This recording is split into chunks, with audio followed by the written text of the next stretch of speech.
국채를 샀는데 저는 손실이 났어요 하는 사람들이 있었어요. 국가에서 발행한 채권인데 국가에서 돈을 빌려간 거잖아요. 왜 손실이 발생을 할까? 국채가 더 불안한 걸까? 묻지마 투자는 이제 그만. 그동안 공부하고 투자하고 싶었지만 무슨 말인지 몰라서 대충 넘기셨다고요? 중학생도 알아들을 만큼 더 쉽게 설명해 드리겠습니다. 조선일보 머니의 새로운 프로그램을 맡게 된 김나영이라고 합니다. 저는 서울 목동에 있는 양정중학교에서 아이들을 가르치고 있습니다. 2009년부터 경제 동아리 실험경제반을 운영하고 있는데요. 어려운 경제, 금융 지식을 아이들 눈높이에 맞춰서 실험도 하고 역할극도 하고 또 여러 사례를 들면서 쉽게 설명하고 있습니다. 저는 오늘부터 여러분에게 중학생도 알아들을 수 있을 만큼 아주 쉽게 경제 기본 원리를 설명해 드리고자 합니다. 제가 중학교 선생님이니까요. 자, 그럼 본격적으로 들어가 보겠습니다. 오늘 다룬 주제는 채권입니다. 많이들 들어보셨죠? 여러분 주식과 채권 들어보셨는데 어떤 게 다른지 궁금하지 않으셨나요? 제가 하이브에서 신사옥을 짓는다는 가정으로 한번 말씀드려 볼게요. 하이브에서 신사옥을 만들고 싶은데 지금 돈이 부족합니다. 그럼 첫 번째로 할 수 있는 거는 은행에서 대출을 받는 게 있을 거예요. 근데 대출을 받으면 이자를 내야 되잖아요. 그래서 그게 싫습니다. 그래서 하이브에서는 내 소유권을 조금 줄게 라고 해서 PD님께 물어봤어요. 그랬더니 오케이 하셔가지고 1,000만 원어치 소유권을 사셨습니다. 이게 주식이고요. 그런데 주식은 회사가 잘 되면 주가도 같이 올라가고 하지만 만약에 회사가 막 이익 손실이 막 발생하고 그러면 주가도 내려가고 거기에서 1,000만 원 원금을 넣은 거를 다 보장받을 수가 없어요. 저도 가수들을 막 모아가지고 하이브처럼 엔터테인먼트 회사를 차렸다. 나영 엔터테인먼트 이렇게 해가지고 판매하고 싶은 거예요. 저한테 1,000만 원 투자해 주시면 저랑 동업하시는 거예요. 소유권 사실래요? 했더니 PD님이 고개를 지금 절레절레 흔드십니다. 저 못 믿으시는 거죠? 하지만 제가 망할 것 같지는 않으셨대요. 여태까지 해오는 걸 봤을 때 망하지는 않겠다. 그러면 빌려줄게 하신 거예요. 나는 소유권은 너랑 같이 주인은 되고 싶지 않지만 1,000만 원을 빌려줄게. 그 개념이 바로 채권입니다. 그 대신 채권에는 이자가 있어요. 그래서 1년 동안 1,000만 원을 빌리는 대신에 10% 드릴게요. 1,100만 원으로 돌려드릴게요 하는 개념이 채권입니다. 아, 그러면 보통 이거 그냥 차용증 아니야? 라고 생각하실 수 있을 것 같아요. 근데 차용증하고는 다른 것이 사고 팔 수 있습니다. 채권의 좋은 점은요, 지금 말씀드린 것처럼 그 회사가 잘 안 되더라도 원금과 이자를 보장받을 수 있어요. 단 부도가 나지 않으면 그렇습니다. 근데 정말 회사가 망해버리면 그 채권이 휴지 조각이 될 수 있지만 회사가 망하지만 않는다면, 그래서 막 영업 손실이 많이 났더라도 어쨌든 채권은 원금과 이자를 받습니다. 그래서 예금하고 굉장히 비슷해요. 우리가 투자 수단으로 생각을 할 때 주식, 채권, 그리고 정기 예금도 생각을 하실 텐데 정기 예금하고 성격이 너무나 비슷한데 사고 팔 수 있는 다른 점이 있는 거예요. 이 회사가 위험한지 아닌지 어떻게 우리가 알 수 있을까요? 이거를 평가해주는 기관이 있어요. 한국기업평가, 신용평가, 또 나이스 신용평가, 이렇게 세 회사에서 안전성을 보고 있습니다. 채권의 신용등급 이렇게 나눠져 있어요. 보시면 제일 위에 국고채라고 있는데 국가에서 발행한 채권을 국고채라고 하고요. 그 다음으로 이제 안전한 게 A, 트리플 A, A가 3개 붙어 있는 거예요. A가 2개 있고 플러스가 있고 플러스 없는 거, 또 마이너스 그냥 있는 거, 이런 식으로 점점 있는데요. 투자하기 괜찮은 거다라고 하는 거는 트리플 B까지입니다. 그 아래는 쳐다보지 마세요. 부도가 나면 원금 다 날아갈 수 있거든요. 작년에 보면 작년 한 해 동안 국채를 샀는데 저는 손실이 났어요 하는 사람들이 있었어요. 저한테 물어봤어요. 국채인데 국가에서 발행한 채권인데 국가에서 돈을 빌려간 거잖아요. 그런데 왜 손실이 발생을 할까? 예금보다 국채가 더 불안한 걸까? 좀 말이 안 되는 것 같죠? 금리하고 관련이 되게 커서 그 얘기를 좀 드려보려고 합니다. 채권은 만기까지 가지고 가면 원금 보장됩니다. 원금과 이자 다 보장이 되는데요. 지금 여기 신문 기사에서도 보이지만 손실을 많이 봤다라고 하는 건 그때 팔면 그렇다는 거거든요. 그러면 금리랑 어떻게 연동이 있는지 말씀을 좀 드려볼게요. 작년에 보면은 한국은행에서 기준금리 추이를 나타내고 있는 건데요. 점점 2022년 초부터 해서 점점 올려가지고 그때 0.5에서부터 시작해서 지금 3.5까지 됐습니다. 이렇게 기준금리라고 하는 거는 사실 이제 한국은행에서 결정을 하는 거고요. 근데 한국은행에서 결정하는 기준금리는 굉장히 짧은 채권에 대해서 하고 있어요. 한국은행에서 정하면 다른 채권 금리라든지 뭐 대출 금리라든지 이런 것들이 영향을 많이 받아요. 금리를 계속 올렸더니 채권 가격이 떨어진 거거든요. 근데 그게 금리가 오르면 이것도 되게 많이 힘들어들 하세요. 금리가 오르면 왜 채권 가격이 떨어지지? 라는 생각을 하시는데요. 화면에 보시면 2023년 1월 1일에 1,000만 원어치 채권을 샀습니다. 그런데 5%였어요. 그때 채권 금리가. 그러면 1년에 5%면 2024년 1월 1일이 되면 1,050만 원을 받을 수 있습니다. 확정되는 거예요. 그런데 중간에 6개월 정도 지난 시점에 제가 팔고 싶은 거예요. 그러면 금리가 5% 그대로 있다면 얼마를 받을 수 있을까 생각을 해보세요. 1년에 50만 원을 받을 수 있는 거였잖아요. 그러면 보장을 6개월 남았으니까 25만 원 해주면 될 거예요. 그래서 25만 원을 보장해주면 되니까 1,025만 원을 받을 수 있을 거예요. 그런데 만약에 이때 이 시점에 6월 30일 시점에 금리가 10%로 뛰었습니다. 그러면 새로 발행되는 건 어떻게 될까 생각을 해보면 1,000만 원을 넣으면 1년 후에 1,100만 원을 받을 수 있을 거예요. 이 사람이 어떤 다른 사람이 채권을 사고 싶은데 지금 새로 발행된 거를 사면 1년에 100만 원 보장이 되니까 6개월짜리는 50만 원은 보장해줘야 살 거야 라고 할겠죠. 그러면 1,025만 원이 아니라 1,000만 원이 되죠. 그래서 금리가 그대로 있었다면, 금리는 이제 이자율인데요. 이자율이 그대로 있었다면 1,025만 원인데 지금 금리가 뛰었기 때문에, 그렇기 때문에 1,000만 원으로 줄어들었죠. 금리가 오르니 채권 가격이 떨어진다. 지금 팔아야 되니까 가격이 떨어진 거고 손실을 보는 건데요. 사실 그대로 뒀으면 1년을 계속 기다렸으면 1,050만 원을 받을 수 있습니다. 그러니까 예금이라고 생각을 해보면 되게 더 쉬울 것 같아요. 만약에 제가 오늘 1,000만 원 정도 정기 예금에 넣었는데, 그러니까 오늘은 제가 할 때 5% 이자를 준다 그랬어요. 1년에. 그런데 내일 가보니까 이자가 10%래요. 저는 예금을 했기 때문에 1년 후에 기다리면 되겠지만 이게 채권은 이제 뭐 중도 해지 이런 개념이 없잖아요. 그래서 샀으면 그냥 그거를 1년 후에는 2024년 1월 1일 1,050만 원을 받는 건데 그거를 중간에 팔아야 되니까 손실이 생긴 것처럼 저도 예금을 했는데 어제는 5%였는데 오늘 10% 준다고요? 기분 나쁘죠? 그런 개념입니다. 지금 예금으로 비유를 해서 말씀을 드렸는데 똑같습니다. 제가 1년짜리를 안 들고 10년짜리를 들었다고 생각해 볼게요. 그러면 연 5%씩 10년이 묶여 있는 거예요. 그런데 오늘 보니까 10%로 뛰었대요. 그러면 10년이나 기다려야 되는구나. 그래서 더 아마 마음이 아플 겁니다. 채권도 마찬가지예요. 금리가 뛰었을 때 만기가 긴 이제 상환일 약속한 일정이 길게 남아있는 거는 굉장히 더 가슴 아파지거든요. 보시면 2023년 1월 1일에 1,000만 원어치의 채권을 샀는데 5%였어요. 1년에 5%. 그러니까 1년 동안에 1년에 50만 원씩 되니까 이제 10년 후면 1,500만 원이 되겠죠. 물론 복리로 좀 쌓이기 때문에 더 될 겁니다. 딱 6개월이 지난 시점에 돈이 필요해졌어요. 채권을 팔고 싶습니다.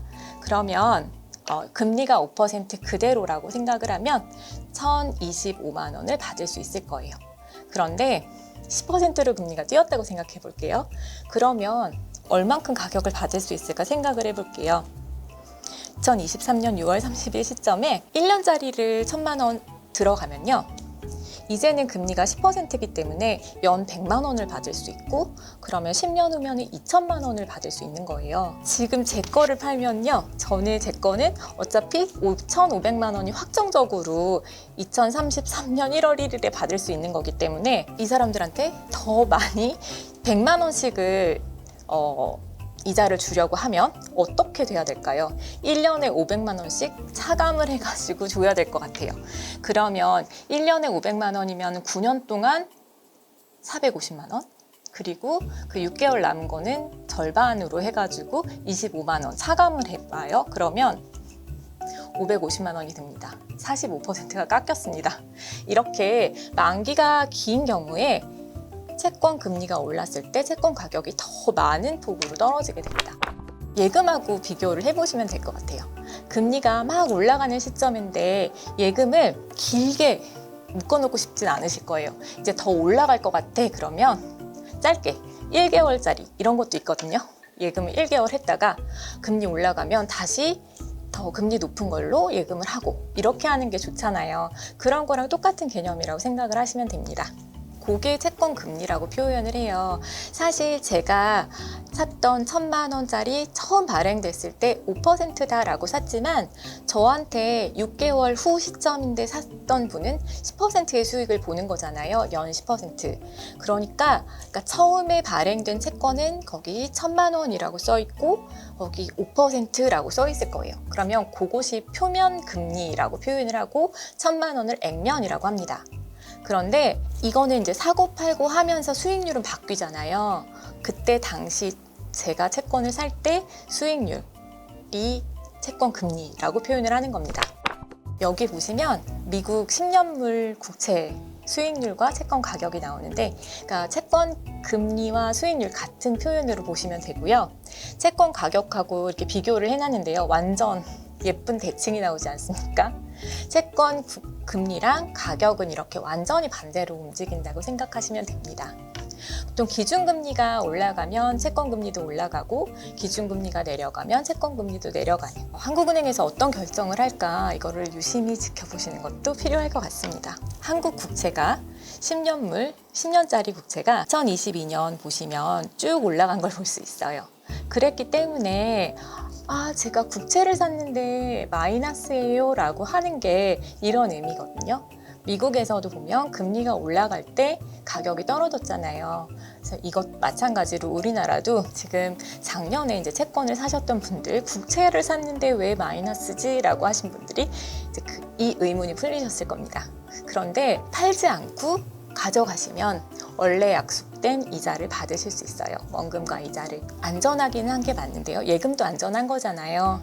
그런데 막 금리가 막 올라가는 시점에 지금 들으면 더 좋았는데 하는 개념이 손실이 발생했어, 기회 손실이 발생했어 라는 개념인 겁니다.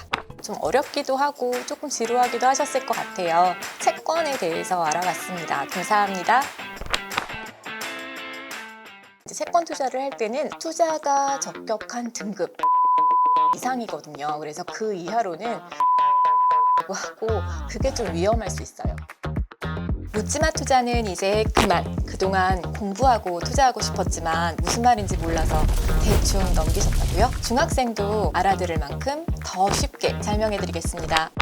조선일보 머니의 새로운 프로그램을 맡게 된 김나영이라고 합니다. 저는 서울 목동에 있는 양정중학교에서 아이들을 가르치고 있습니다. 2009년부터 경제 동아리 실험경제반을 운영하고 있는데요. 어려운 경제, 금융 지식을 아이들 눈높이에 맞춰서 실험도 하고 역할극도 하고 또 여러 사례를 들면서 쉽게 설명하고 있습니다. 저는 오늘부터 여러분에게 중학생도 알아들을 수 있을 만큼 아주 쉽게 경제 기본 원리를 설명해 드리고자 합니다. 제가 중학교 선생님이니까요. 채권 투자를 할 때 용어들이 굉장히 많이 나와요. 그래서 용어 때문에 어렵다라고 느끼시는 분도 있는데요. 제가 앞에서 살짝 말씀을 드렸지만 액면이라는 것은 처음에 그 채권이 발행될 때 찍혀 있는 거예요. 그래서 이게 1,000만 원이다 라고 1,000만 원짜리인데 5% 줄게 1년 후에 라고 했다면 그게 거기 1,000만 원이 액면이고 그때 써있는 이자가 표면 금리입니다. 그런데 내가 투자하는 시점이 발행 시점이 아니라면 금리는 달라질 수 있는 거고요. 만기는 언제 액면을 상환해 줄게.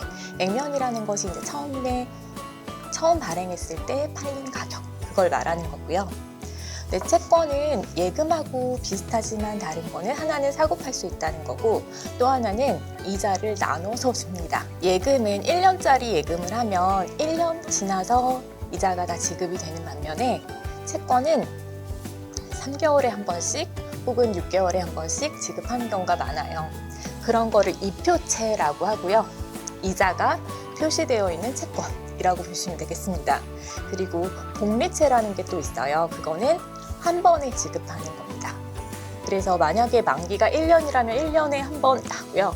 10년이라고 하면 10년 동안 쌓아서 한 번에 줍니다. 근데 복리채를 했을 때 좋은 점도 있지만 또 조심해야 될 거는 이자를 한꺼번에 많이 받다 보니까 이게 세금 문제가 조금 커질 수 있어요. 이게 금융소득으로 2천만 원이 넘어가는 경우에는 또 종합과세를 하는 경우가 있어서 이거는 그런 의미에서 조금 조심하셔야 되는 거 있고 이 표채는 이제 나눠서 받는 거라고 생각하시면 됩니다. 표면금리가 5%인 3년 만기 6개월짜리 이 표채다라고 하면 6개월에 한 번씩 만원당 250원을 채권 보유자에게 지급을 하는 방식이 되겠습니다. 조금 더 이어서 말씀을 드리면 표면금리하고 금리하고 이게 헷갈려 하시는 분들이 있는데 표면금리는 처음에 이제 채권을 발행할 당시에 그 액면에 대해서 얼만큼을 줄게 라고 정해진 거를 표면금리라고 한다면 중간에 사고 팔 때 내가 얼마의 수익을 낼 수 있어 라고 하는 것이 그냥 채권금리 혹은 채권 수익률이라는 표현을 씁니다. 이자 지급 주기에 따라서 이표채가 있고 복리채가 있다는 거 말씀을 드렸고요. 그리고 채권을 할 때 보통 국채 같은 경우에는 거의 무위험이라고 보면 되고 신용 등급이 이렇게 나눠진다고 했잖아요. 그 신용 등급에 따라서 수익률이 좀 달라지는데 보통 아주 튼튼한 회사 같은 경우에는 수익률이 많지 않아도 진짜 안전하니까 투자를 할 수 있는데 좀 잘 못 들어본 회사다, 신용 등급이 좀 안 좋다라고 하면 위험한 대신에 이자를 좀 많이 지급해 주게 되죠. 근데 우리가 이제 채권 투자를 할 때는 투자가 적격한 등급이 트리플 B 이상이거든요. 그래서 그 이하로는 투기 등급이라고 하고 권하지 않습니다. 이제 만기라고 하는 게 있는데 그러니까 처음에 발행된 거는 10년짜리라고 하더라도 처음 발행된 시점에서 내가 지금 사는 시점에 6개월 만기가 6개월밖에 안 남은 걸 사는 거예요. 그러면 이거는 만기가 긴 게 아니라 6개월짜리 이렇게 보거든요. 그래서 만기는 이제 얼마나 남아있는지 상환일까지 그거를 보는 거고요. 근데 항상 보면 듀레이션이라는 얘기가 나와요. 조금 어려운 얘기인데 원금이 상환되기까지 걸리는 기간을 말을 하거든요. 만기랑 똑같은 거 아니냐 생각을 하실 수 있는데 채권은 이자를 중간중간 주잖아요. 그러면 그거를 생각하다 보면 원금이 회수되는데 걸리는 시간이 만기보다는 좀 짧아집니다. 그래서 듀레이션이 그런 개념이구나 알면 되시고 만기가 길수록 물론 듀레이션이 커지겠죠. 그리고 가격 변동률 생각을 하는데 이게 만기하고 듀레이션하고 비슷한 거라고 생각을 하시면 만기가 길수록 가격 변동률이 큽니다. 그러니까 예금을 했는데 1년짜리를 예금했는데 금리가 확 올라갔어요. 그러면 내가 좀 늦게 할 걸 이라고 생각이 들잖아요. 그것처럼 근데 1년짜리라면 1년만 기다리면 또 다시 할 수 있겠어 이렇게 되지만 이게 막 10년짜리로 묶여 있으면 정말 많이 1년에 5%씩 손해를 봐? 그럼 10년이면 50%야? 이렇게 생각이 들잖아요. 그런 식으로 가격 변동률이 만기 그 듀레이션하고 굉장히 큰 상관관계가 있어서 만기가 긴 거는 가격 변동률도 굉장히 큽니다. 그리고 스프레드라고 하는 것도 나오는데요. 스프레드는 금리 차이를 말을 하는 건데요. 신용등급에 따라서도 있을 수 있고 만기에 따라서도 있을 수 있습니다. 이게 남아있는 만기를 말을 하는 거고요. 나영 엔터테인먼트에 투자를 한다라고 생각을 할 때 나 하루만 빌려줘 하는 거랑 10년 빌려줘 하는 거랑 어떤 게 더 위험해 보이세요? 물론 10년이 위험해 보일 거예요. 하루면 그냥 뭐 무슨 일 안 일어날 것 같아 라고 할 수 있잖아요. 그런 것처럼 그런 만기가 길수록 위험하니까 더 이자를 많이 줘야 됩니다. 여기서 보시면 3개월 남은 거가 3.77 이게 신용등급 트리플 A인 경우에 그런데 5년인 거는 4.33 나오잖아요. 이렇게 차이가 나는데 그게 이제 잔존 만기에 따른 스프레드라고 얘기를 하는 거고요. 또 신용등급이 좋은 회사랑 안 좋은 회사랑 여기 물론 트리플 B까지는 안전하다고 봅니다. 대한항공이 트리플 B인데요. 망할 것 같지는 않잖아요. 그래서 투자하셔도 괜찮고요. 근데 트리플 B 같은 경우에 지금 5.84, 3개월짜리가 그런데 지금 트리플 A는 3.77, 국고채는 완전 무위험이기 때문에 3.48 이렇게 나는 게 지금 신용리에 따른 스프레드라고 할 수 있습니다. 여기 제가 SBB를 해놨는데요.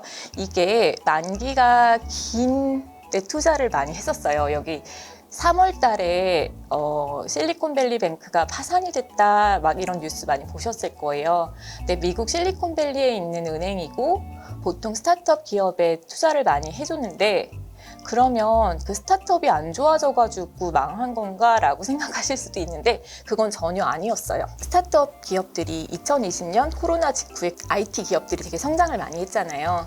굉장히 좋았는데 2023년 들면서 조금 이제 그런 게 수익이 조금 안 좋아지기는 했고 하지만 여기서 돈을 빌렸던 게 아니고 좋아지면서 2020년대에 이 SBB에 굉장히 많은 예금을 하거든요.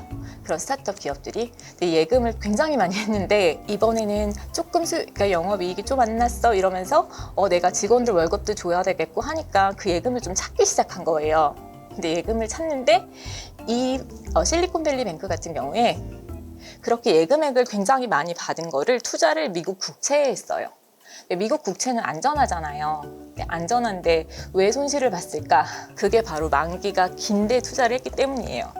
만기가 10년짜리 미국 국채에 투자를 했는데 이제 조금 다 찾으려고 한 거예요, 예금을.